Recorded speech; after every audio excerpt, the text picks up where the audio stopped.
Lake नजर नहीं आ रही, कहीं फिर से कुछ गड़बड़ तो नहीं।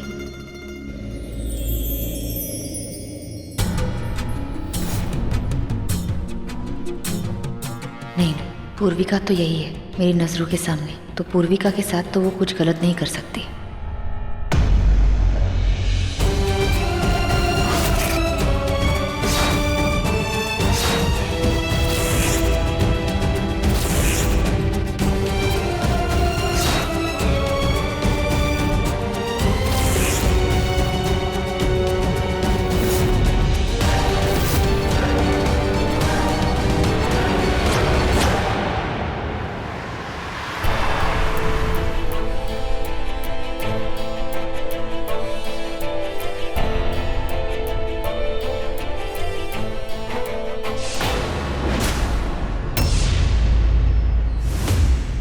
मेरी बात सुनो।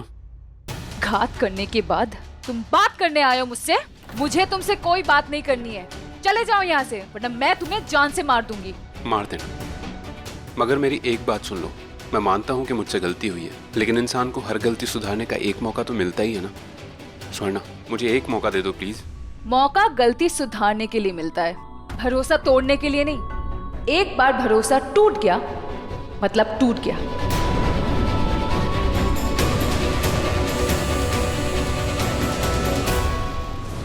लड्डू दी के जाने के बाद कितना खाली खाली लग रहा है ना। याद है वो दिन जब प्रीति दी, रघु जीजू, हम सब साथ में कितना एंजॉय किया करते थे ना। शादी की भागदौड़ में पूर्विका थक गई होगी, मैं सुला के आता हूँ उसे। कहीं कहाँ वो? अभी अभी तो यही थी, कहाँ चली गई? दी, जीजू, आप दोनों इतना टेंस मत होइए। पूर्विका शायद थक गई होगी और थक के रूम में सो गई होगी। मैं भी देख के आती हूँ।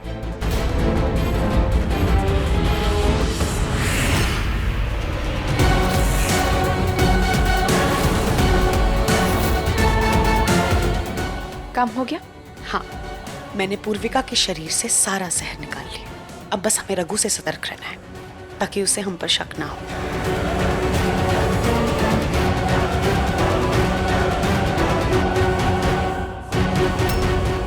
तुमने देखा पूर्विका को? नहीं तो? नहीं तो मतलब तुम कहाँ थी? इतने वक्त से तो तुम भी नहीं दिखी हो। मेरा मतलब लड्डू के विदाई के वक्त तुम वहाँ थी नहीं, तो कहाँ थी तुम? मैं वो ये वो क्या, कहाँ थी? मेरी तबीयत ठीक नहीं थी, मैं अपने कमरे में थी। क्या हो गया?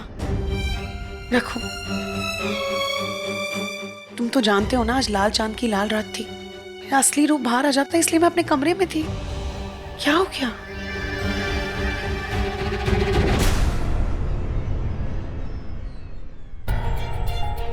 प्रार्थना, मुझे तुमसे और रघु से बहुत जरूरी बात करनी है। मैं इन सबके सामने नहीं कह सकती। तुम दोनों नाग महल में मिलो मुझे, ओके? तब से देख रही हूँ ये स्वर्णा ना प्रार्थना और रघु से कुछ कहना चाह रही। ऐसी कौन सी बात हो सकती है? हमें ही पता लगाना पड़ेगा। रघु, वो स्वर्णा कह रही थी कि हम प्रीति दी, रघु जीजू, वो पूर्विका क्या हुआ? ऊपर वाले कमरे में बेहोश है। वो, उसका पूरा शरीर काला पड़ चुका है।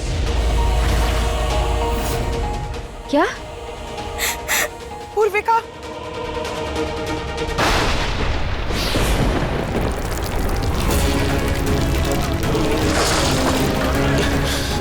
संभालिए।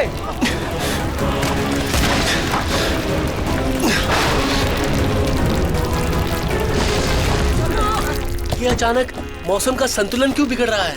ये तबाही है, तूफान, हमें इसे रोकना होगा।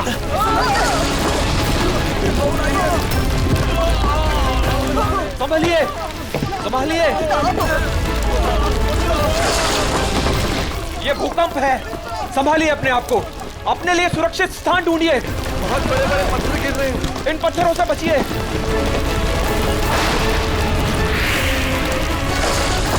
कालिया, वासुकी, आगे जाओ।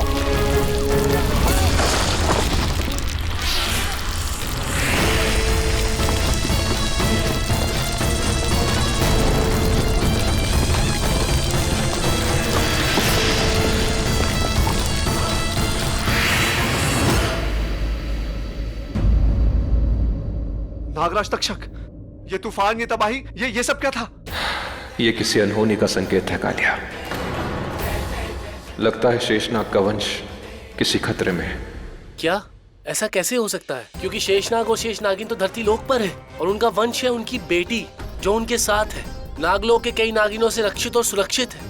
मेरी बेटी त्रिशा भी उनके साथ है, मृगनैनी और स्वर्णा भी है। इतनी सुरक्षा के बावजूद नागलोक का वंश कैसे खतरे में आ सकता है और कौन उनके लिए खतरा हो सकता है? खतरा जो भी हो वासुकी, मौसम संकेत दे रहा है संकट की घड़ी आ गई है।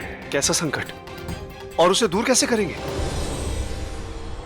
ये तो मैं नहीं जानता कालिया, लेकिन इतना जरूर जानता हूं कि अब शुरू होने वाला है एक बहुत बड़ा खेल, एक महाषड्यंत्र।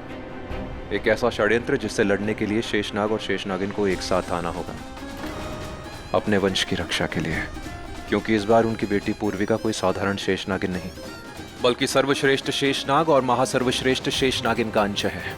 और जब ऐसा अंश उत्पन्न होता है तो ब्रह्मांड में एक महाशक्ति पैदा होती है। वही महाशक्ति है पूर्विका, जिसका विष बहुत असाधारण है। पूर्विका, पूर्विका बेटा क्या हुआ? पूर्विका बेटा, आंखें खोलो बेटा। पूर्विका,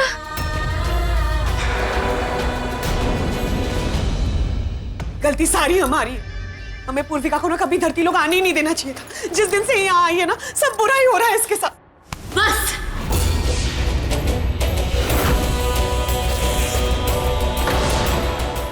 अपना नाटक बंद करो मृगनैनी।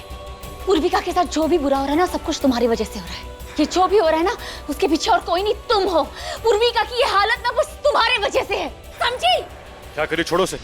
हर बात पे मेरी बहन पे इल्जाम डालना बंद करो। मेरी बात मानो रघु, मुझ पर विश्वास करो। इस सब के पीछे और कोई नहीं है, मृगनैनी है।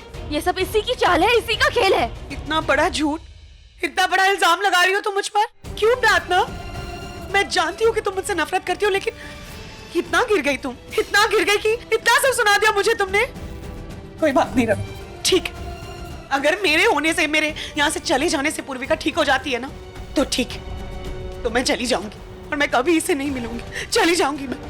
मृगनैनी, मृगनैनी रुको।